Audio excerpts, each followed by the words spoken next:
Hi student, इससे पहले video में हमने आपके नियॉन लैम्प के बारे में डिस्कस किया था। नियॉन लैम्प क्या है। उससे पहले सोडियम वेपर लैम्प के बारे में डिस्कस किया, सोडियम वेपर लैम्प के कंस्ट्रक्शन वर्किंग प्रिंसिपल के बारे में। इसके अलावा सोडियम वेपर लैम्प के क्या लक्षण तथा विशेषताएँ हैं, इसके बारे में भी डिस्कस किया। ठीक है, तो इसके बाद में लास्ट में नियॉन लैम्प के बारे में डिस्कस किया। नियॉन लैम्प होता क्या है, उसके बारे में भी फिगर था, बताए थे क्या क्या चीज़ें होती हैं। नेक्स्ट आपका है इसी में neon sign tube. Neon sign tube है, ये आज का टॉपिक है, तो इसे ध्यान से देखते हैं, इसके कंस्ट्रक्शन तथा वर्किंग प्रिंसिपल को। तो ये है आपका, जैसे जो नियॉन आपका जो साइन ट्यूब है, इससे पहले वीडियो में बताए थे कि जो आपका नियॉन लैम्प है तो उसका प्रयोग हम ज़्यादातर आपके इंडिकेटिंग के पर्पस से उसका यूज किया जाता है, जबकि ज़्यादातर आपका जो नियॉन साइन ट्यूब है उसका हम सजावट तथा विज्ञापन हेतु ज़्यादा से ज़्यादा उसका प्रयोग आज के मतलब टाइम में उसका ज़्यादा उपयोग करते हैं।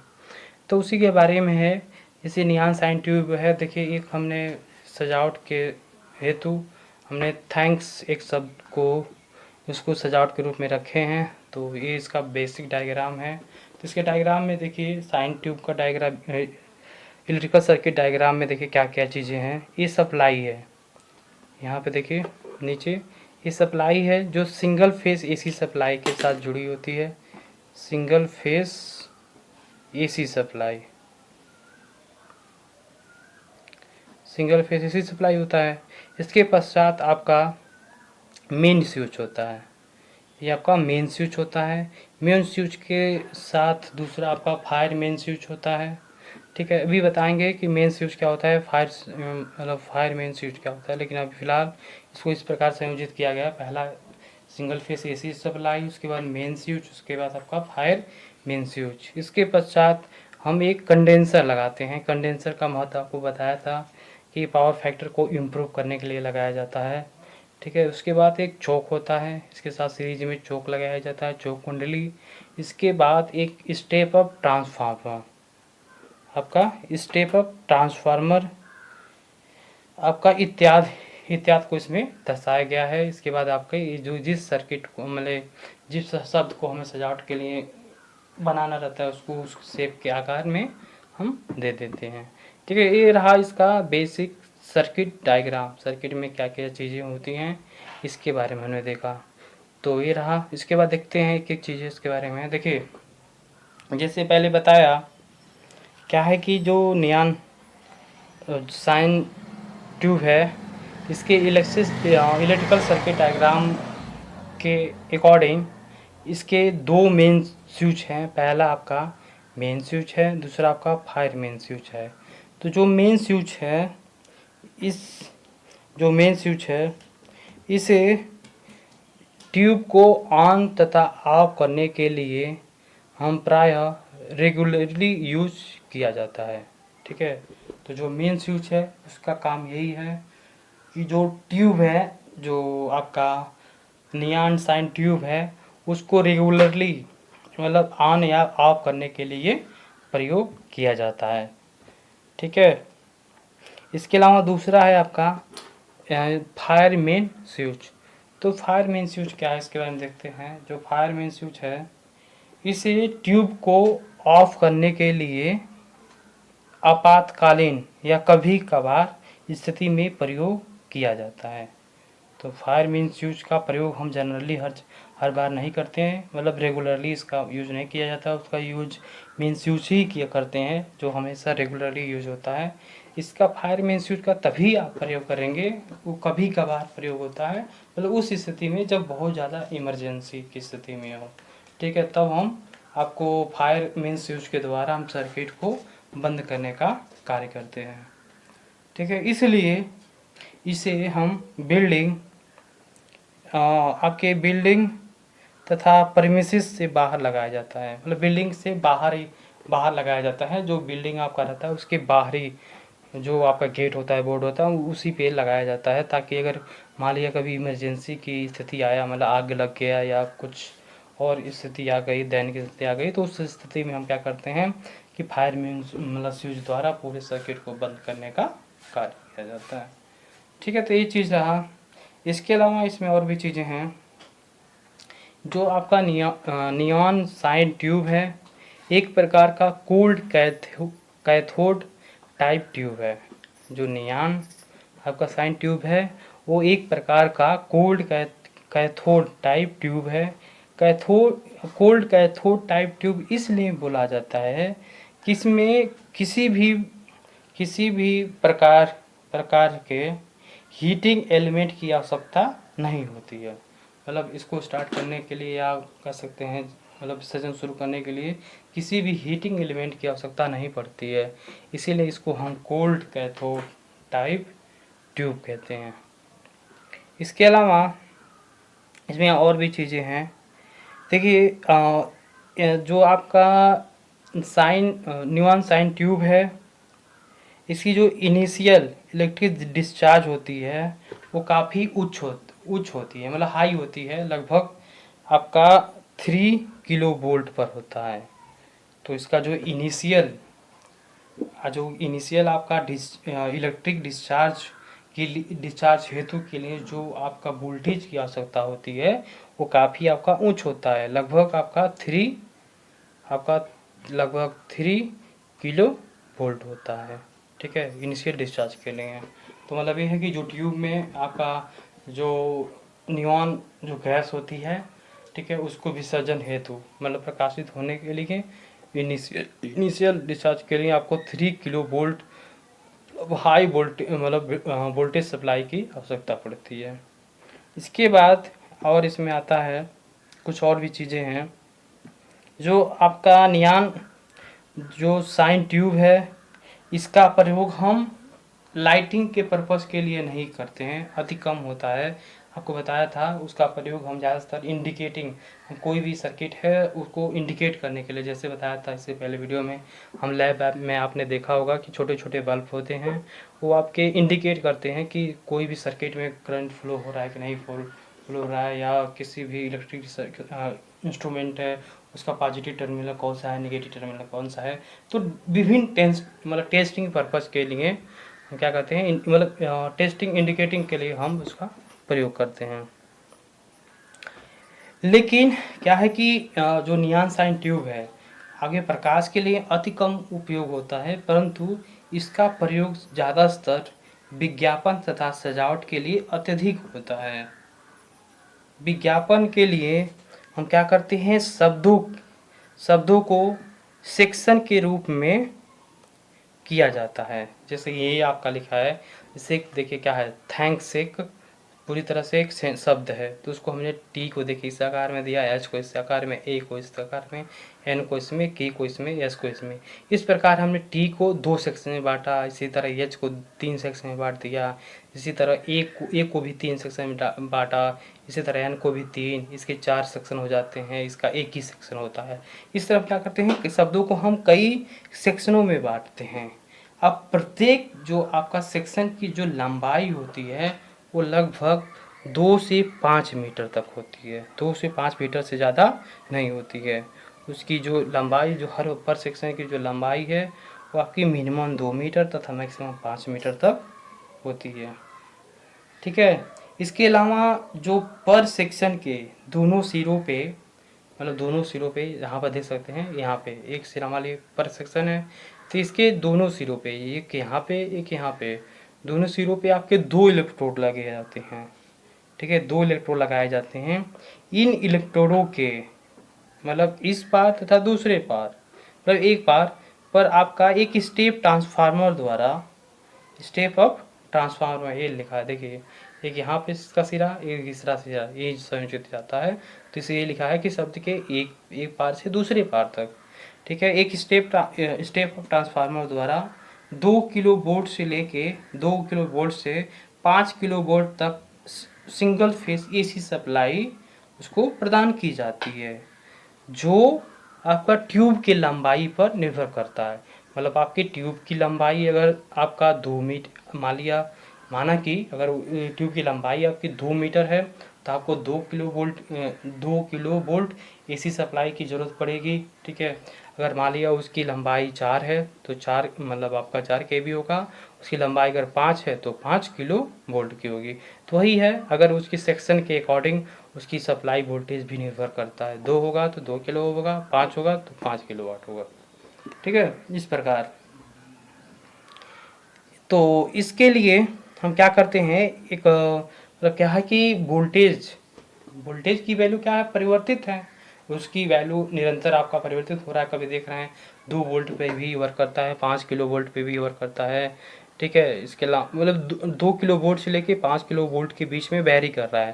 तो इसलिए जो आपका ट्रांसफार्मर होता है वो टैपिंग ट्रांसफार्मर का प्रयोग किया जाता है। ठीक है, इसलिए प्रयोग किया जाता है कि टैपिंग ट्रांसफार्मर द्वारा हम विज्ञापन के हेतु हम क्या करेंगे कि बड़े साइज का नियॉन आपका साइन ट्यूब का प्रयोग हम आसानी से कर सकते हैं। ठीक है, इसके अलावा ये तो रहा आपके नियॉन साइन ट्यूब के कंस्ट्रक्शन तथा वर्किंग प्रिंसिपल के बारे में चीज़ें। ठीक है, इसके बाद नेक्स्ट कुछ और भी चीज़ें हैं, जैसे जो नियॉन साइन ट्यूब की जो इफ़िशियंसी होती है, ये लिखा है यहाँ पे, जो नियॉन साइन ट्यूब की जो इफ़िशियंसी होती है लगभग 40 ल्यूमेन प्रति वाट होती है। तो नियॉन साइन ट्यूब की जो इफ़िशियंसी होती है लगभग 40 ल्यूमेन प्रति वाट होती है। ठीक है, तथा जो नियॉन साइन जो ट्यूब होता है उसका जो डायमीटर होता है लगभग 20 मिलीमीटर होता है, 20 मिलीमीटर होता है, तथा उसमें प्रवाहित होने वाली धारा वो आपका 60 मिली एम्पियर से लेके 75 मिली एम्पियर तक आपके रेटेड हाई वोल्टेज पर कायम रखी रहती है। ठीक है, तो ये चीज़ है। इसके अलावा जो नियॉन साइन ट्यूब है उसमें निर्भर करता है कि उसमें आपका किस कौन सी गैस किस अवस्था में भरी है, उसके अकॉर्डिंग वो प्रकाश ऊर्जा उत्सर्जित करना शुरू करता है। तो इसके लिए हमने लिखा नहीं है लेकिन मोबाइल में है, आप वो चीज़ें देख लीजिए, चीज़ें समझ में आ जाएगा। तो आपके बुक में भी दिया है, तो इसलिए हमने ज़्यादा कुछ किया नहीं है। तो ये है, देखिए इसमें देखिए आप हैं चलिए फिर बड़ा कर दे रहे हैं। ठीक है, तो देखिए जो नियॉन गैस है वो अधिक मात्रा में होगी, मतलब आपके नियॉन साइन ट्यूब में जो ट्यूब है उससे ट्यूब में नियॉन गैस की मात्रा अधिक होगी तो आपका वो लाल रंग का प्रकाश उत्सर्जित करेगा, रेड कलर का प्रकाश निकलेगा। अगर नियॉन गैस कम होगा, नियॉन गैस की मात्रा कम होगी तब आपका वो ऑरेंज कलर मतलब आपका प्रदर्शित उसमें प्रकाशित होगा। अगर सोडियम वेपर के फॉर्म में होगा, ठीक है, जो सोडियम होगा वेपर के फॉर्म होगा तो आपका गोल्डन कलर सुनहरा रंग देगा। उसके अलावा अगर हीलियम गैस होगा, हीलियम गैस उसमें भरा होगा तो पीला रंग देगा।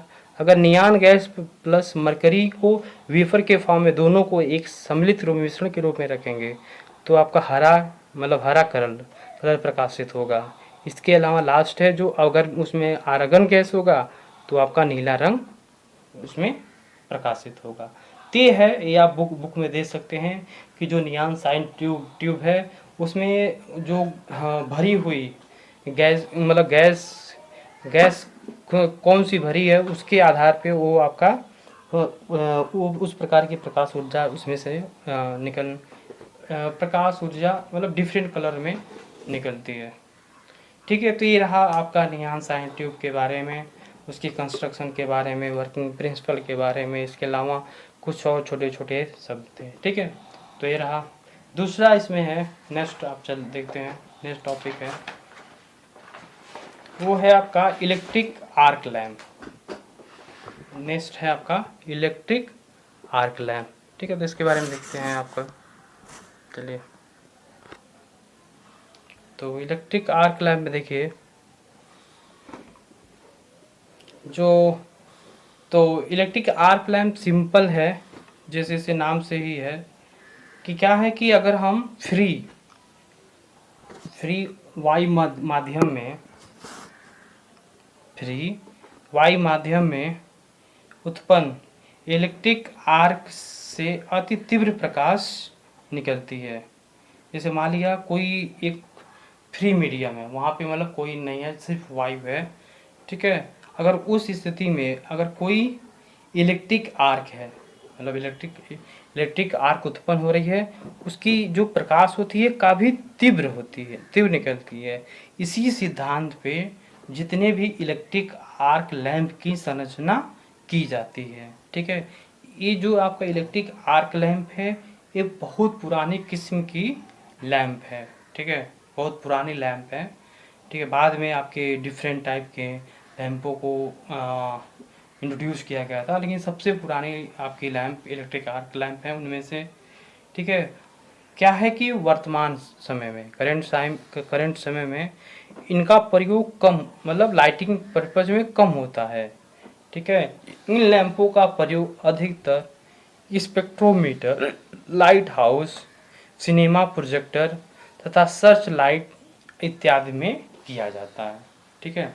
तो इलेक्ट्रिक जो आर्क लैंप है उनका प्रयोग अब कम है, लेकिन इन लैंपों का प्रयोग अधिकतर हम spectrometer, light house, cinema projector तथा सर्च लाइट इत्यादि में किया जाता है, ठीक है। इसके अलावा जो इलेक्ट्रिक आर्क लैंप है वो आपके एसी तथा डीसी दोनों प्रकार की सप्लाई वोल्टेज पर सफलतापूर्वक कार्य करता है। अब ये है इससे पहले जो आपने जो नियॉन साइन ट्यूब था तो उसमें कहीं नहीं आपने देखा कि वो डीसी वोल्ट के सप्लाई पे वर्क करेगा, ऐसा कुछ नहीं था। वो सिंपल था, वो आपके सिंगल फेस एसी सप्लाई पे ही वर्क कर रहा था। लेकिन जो इलेक्ट्रिक आर्क लैंप है वो आपका एसी तथा डीसी दोनों, मतलब दोनों प्रकार की सप्लाई वोल्टेज पर सफलतापूर्वक कार्य करता है, ठीक है। इसके अलावा जो इलेक्ट्रिक आर्क लैंप है वो 3 प्रकार के होते हैं। वो जो इलेक्ट्रिक आर्क लैंप है वो 3 प्रकार के होते हैं। पहला है कार्बन आर्क लैंप, दूसरा है आपका मैग्नेटाइट आर्क लैंप, तीसरा है आपका मर्क्यूरी आर्क लैंप, ठीक है। तो जो इलेक्ट्रिक आर्क लैंप है वो 3 प्रकार के हैं। कार्बन आर्क लैंप है, दूसरा आपका मैग्नेटाइट आर्क लैंप है, लास्ट में आपका मर्क्यूरी आर्क लैंप है, ठीक है। ये रहा। लेकिन ज़्यादातर हम इन तीनों लैंपों में सबसे ज़्यादा कार्बन आर्क लैंप का ही प्रयोग किया जाता है, ठीक है। तो इसके बाद आपका ये रहा इलेक्ट्रिक आर्क लैंप में, ये 3 प्रकार के थे। इसमें जो पहला है जो कार्बन आर्क लैंप, इन्हीं का सबसे ज़्यादा प्रयोग किया जाता है। इसलिए हम नेक्स्ट जो टॉपिक है वो शुरू होता है आपका मतलब कार्बन आर्क लैंप, वो भी इलेक्ट्रिक आर्क लैंप का ही उदाहरण है। तो अलग से कार्बन आर्क लैंप के बारे में पढ़ते हैं। तो इसके में कंस्ट्रक्शन तथा वर्किंग प्रिंसिपल के बारे में अब पहले देख लेते हैं। देखिए कंस्ट्रक्शन आपका आप सामने ऊपर देख सकते हैं। इसमें आपके दो आपके, ठीक है, इसको आप देखते जाइए। इसमें क्या है कि कठोर कार्बन के पेंसिल आकार, पेंसिल आपने देखा होगा सिंपल, ठीक है। वो पेंसिल के आकार, मतलब आकार के 2 आपके कठोर इलेक्ट्रोड होते हैं, ठीक है। तो उन्हीं का प्रयोग, उसमें पेंसिल तो नहीं है, आप इसको देख लीजिए सिंपल।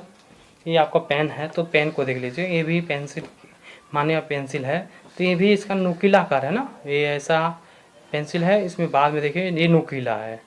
तो इसीलिए क्या है कि जो कठोर कार्बन की पेंसिलाकार 2 छड़े जिन्हें हम इलेक्ट्रोड कहते हैं, वो विशेष प्रकार के स्टैंड द्वारा व्यवस्थित होती हैं, जिनके नुकीले सिरे एक दूसरे से मिले होते हैं। जैसे कि पेन और दिखाता हूँ आपको, इस तरह है, वो विशेष प्रकार की व्यवस्था से जुड़ा रहता है। इस प्रकार के 2 नुकीले हैं, इनको आपस में इस प्रकार से हम संयोजित करने का कार्य करते हैं, ठीक है। तो इस तरह से तो वही चीज़ें हैं वहाँ पे। तो ये है, देखिए ये इस आकार में देख सकते हैं। इसमें मतलब कठोर कार्बन की पेंसिल के 2 छड़े जिन्हें इलेक्ट्रोड कहते हैं, वो एक विशेष प्रकार के स्टैंड में लगी रहती हैं, जिनके नुकीले सिरे एक दूसरे से मिलकर आपका संपर्क कांटेक्ट स्थापित करते हैं। दोनों जब आपके मिले रहेंगे तो आपका संपर्क स्थापित होगा, संपर्क स्थापित करते हैं। जब अन्य दोनों, जब हम क्या करते हैं, इन दोनों इलेक्ट्रोडों के दोनों सिरों से हम एसी सप्लाई, जब एसी सप्लाई प्रदान की जाती है, दी जाती है, तो उसमें धारा का प्रवाह होता है। तो धारा के प्रवाह होने से क्या होगा, जो नुकीले सिरों पर ये आपका हाई कांटेक्ट रेजिस्टेंस के कारण आपकी हीट उत्पन्न होती है। जब हम क्या करते हैं, दोनों आपके इलेक्ट्रोडों के मध्य 70 से 80, लिख देता हूँ मैं, 70 से 80 वोल्ट की डीसी सप्लाई जब दी जाती है, तो इसमें दोनों इलेक्ट्रोडों के मध्य धारा प्रवाहित होना शुरू होती है, जिसके कारण इन दोनों इलेक्ट्रोडों के मध्य आपका हाई कांटेक्ट रेजिस्टेंस के कारण आपकी हीट उत्पन्न होती है और दोनों नुकीले सिरों पर शीघ्र आपका प्रदीपन उत्पन्न होता है। प्रदीपन मतलब प्रदीपित होना शुरू हो जाता है। लेकिन जब अब इन नुकीले सिरों को थोड़ा अलग करने पर क्या है कि पहले हम क्या कर रहे हैं कि इन नुकीले सिरों को हम क्या है इस तरह से, चलिए दिखाता हूँ वीडियो में, देखिए ये है इस तरह से हम क्या, दोनों को जब हमने मिलाया तो क्या हुआ कि इन दोनों के मिलने के कारण जो कांटेक्ट रेजिस्टेंस की वैल्यू वो हाई हो जाती है, तो जिससे हीट एनर्जी उत्पन्न होती है। लेकिन जब इन नुकीले सिरों को धीरे धीरे हमने जब इनके बीच की दूरी को गैप करते हैं तो इनके बीच में एक आर्क उत्पन्न होती है। क्या होता है कि अलग करने पे दोनों सिरों के बीच आर्क उत्पन्न होती है। इससे जो कार्बन होता है, कि कार्बन धातु होते हैं, तो कार्बन वाष्पित होकर कार्बन गैस में बदलता है और सफ़ेद तीव्र प्रकाश वहाँ से निकलना शुरू होता है। जो कार्बन गैस के जो कण होते हैं, वो धनात्मक इलेक्ट्रोड, पॉजिटिव इलेक्ट्रोड से नेगेटिव इलेक्ट्रोड की सिरे की ओर चलते हैं। इसके फलस्वरूप क्या होता है कि जो पॉजिटिव इलेक्ट्रोड का सिरा खोखला बनाया जाता है, जबकि आपका जो नेगेटिव इलेक्ट्रोड का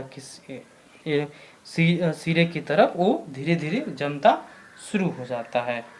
ठीक है, एक चीज़ रहा उसका बेसिक लिंक। लेकिन कुछ चीज़ और भी हैं इसमें जानने योग्य चीज़ें हैं। क्या है कि जो एसी सप्लाई है, जब आपका कार्बन, देखिए जो कार्बन लैब में अगर जब हम एसी सप्लाई देते हैं तो दोनों इलेक्ट्रोडों की जो साइज होती है वो एक समान होती है। ठीक है, लेकिन अगर वो उसमें डीसी सप्लाई देते हैं तो उनका जो आपका इलेक्ट्रोडों का साइज आपकी डिफरेंट होती है। ठीक है, क्योंकि इसलिए होता है क्योंकि जो भी आपका जब इन दोनों के मध्य जब हम एसी सप्लाई देते हैं तो जो कार्बन है वो कार्बन आपका वाष्पित होके धीरे धीरे टूटने लगता है। लेकिन एसी सप्लाई देने के पश्चात दोनों सिरे एक समान मतलब लंबाई में टूटते हैं, इसलिए इसमें वो दोनों आपस में संपर्क बना ही रखते हैं। उनका कांटेक्ट जो रेजिस्टेंस होता है उसकी वैल्यू में अंतर नहीं आता है, लेकिन डीसी सप्लाई में ऐसा प्रतीत होता है। ठीक है, तो ये रहा। अगर हम क्या करेंगे कि दोनों, ये आपके दोनों इलेक्ट्रोड हैं, अगर दोनों इलेक्ट्रोडों की बीच की दूरी को अगर हम धीरे धीरे बढ़ाते हैं और काफ़ी ज़्यादा बढ़ा देते हैं तो आर्क आपकी बुझ जाती है, क्योंकि जो इन दोनों इलेक्ट्रोडों के मध्य जो कांटेक्ट रेजिस्टेंस की वैल्यू काफ़ी आपकी लो हो जाती है, तो जिसके कारण वो आपकी जो तीव्र प्रकाश जो उत्पन्न होती है वो आपकी बंद हो जाती है। लेकिन ये जो आपके इलेक्ट्रोडों के आपस में जुड़ने की प्रक्रिया, चाहे इससे दूर होने की प्रक्रिया, ये आपकी ऑटोमेटिक होता है। चाहे वो आपके छोटे लैंप की बात मतलब कार्बन लैंप की बात की जाए, चाहे बड़े कार्बन लैंप की बात की जाए, दोनों दशाओं में, दोनों केसों में आपके जो electric arc lamp electric carbon arc lamp हैं, जो इलेक्ट्रोडों के जुड़ने की प्रक्रिया तथा उसे दूर हटने की प्रक्रिया ऑटोमेटिक होती है, ऑटोमेटिक डिवाइस द्वारा की जाती है, ताकि ये ज़रूरत पड़े, मतलब ये है कि अगर आर्क को उत्पन्न करना है तो इन दोनों के कॉन्टैक्ट रेजिस्टेंस की वैल्यू बढ़ जाए, जिससे आपका हीट एनर्जी उत्पन्न होगा। इसे थोड़ा दूर ले जाएंगे तो आर्क उत्पन्न होगा, जो हमें तीव्र प्रकाश के रूप में दिखाई देगा। ठीक है, तो ये रहा आपके इलेक्ट्रिक कार्बन आर्क लैंप के कंस्ट्रक्शन तथा वर्किंग प्रिंसिपल के बारे में। तो इसलिए हमने यहाँ पे लिखा नहीं है, क्योंकि आपका यहीं पे है, तो थोड़ा बहुत लाइए लिख देता हूँ यहीं पे। देखिए क्या है,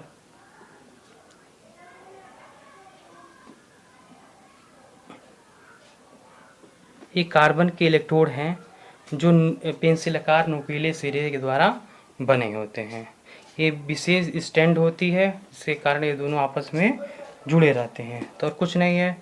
तथा इन दोनों के बीच ये वाला देखिए, हमने माना है कि 70 से 80 वोल्ट की डीसी सप्लाई प्रदान की जाती है।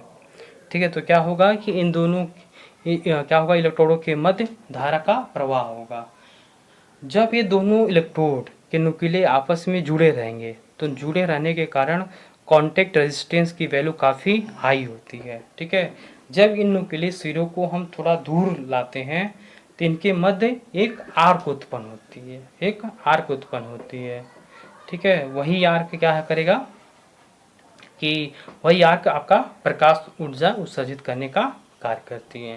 तो ये रहा उसके बारे में, इलेक्ट्रिक आर्क लैंप आपके कैसे वर्क करता है तथा उसके कंस्ट्रक्शन। ठीक है, तो इसमें कंस्ट्रक्शन में कुछ ज़्यादा नहीं है, दो आपके इलेक्ट्रोड होंगे तथा इनके दो इलेक्ट्रोड होंगे तथा एक स्टैंड, एक विशेष प्रकार की स्टैंड होगी तथा इनके दोनों सिरों के बीच हम आपके डीसी या एसी सप्लाई दी जाती है। ठीक है, आगे की चीज़ें आपका वही है, जब दोनों के मध्य वोल्टेज सप्लाई करेंगे तो इसमें धारा का प्रवाह होगा, जिससे इन दोनों कॉन्टैक्टों के नुकीले सिरों के मध्य कॉन्टैक्ट रेजिस्टेंस की वैल्यू काफ़ी हाई होगी। जब इनको थोड़ा दूर लेंगे तो इनके मध्य आर्क उत्पन्न होगा, जो प्रकाश ऊर्जा उत्सर्जित करने का कार्य करेगा।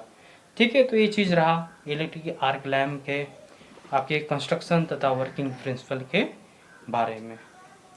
तो बस, तो आज के लिए इतना है, क्योंकि वीडियो आपका बहुत ज़्यादा हो जा रहा है कंटेंट, तो ठीक है, तो आपका दिक्कत हो जाएगा।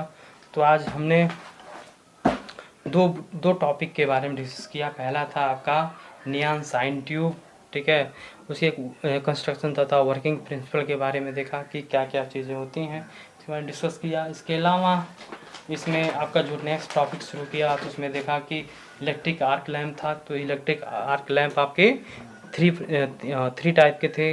एक था कार्बन आर्क लैम्प, दूसरा था मैग्नेटाइट आर्क लैम्प, तीसरा था मर्क्यूरी आर्क लैम्प। लेकिन इन तीनों लैंपों में सबसे ज़्यादा आपका प्रयोग कार्बन आर्क लैम्प का ही होता था। तो उसके कार्बन आर्क लैम्प के बारे में, कंस्ट्रक्शन तथा वर्किंग प्रिंसिपल के बारे में हमने जाना है। ठीक है, तो आज के वीडियो में बस इतना ही। लेकिन एक बात और बताना है आपको, नोट करा दूं कि एक आपके मेरे यूट्यूब जो भी चैनल है, ठीक है, यूट्यूब चैनल को आप सब्सक्राइब जरूर किया करें।